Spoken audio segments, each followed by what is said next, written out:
விஜய் வந்து என் கண்ணுக்கு முன்னாலே வந்து வளர்ந்த பையன். Always been an inspiration. பொறாமப்பட்டிருக்கேன், செத்துருக்கேன். ரொம்ப தூரத்துல இருந்து ஃபேன்ஸா ரசிக்கிறதோட சரி. I'm a huge fan of Vijay. அவர் ஃபேன் தான். தமிழோட தம்பியா இருக்கிறது பெருமை. அண்ணன் தான், தம்பி தான். ஆமா, நான் விஜயோட ரசிகன். தளபதியோட படத்துக்கு So I am also a huge fan.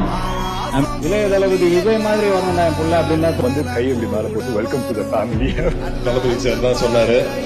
Vijay sir சூப்பரா பேசுவாரு. ரொம்ப பிடிச்ச ஒரு மனிதர். எனக்கு ரொம்ப பிடிக்கும். அப்போது அண்ணா பாட்டு கொடுத்தாரு. தளபதி அவர்கள், விஜய் சார். இளைய தளபதி விஜய் என்கிட்ட இருக்கிறதுலாம் உனக்கு தானே.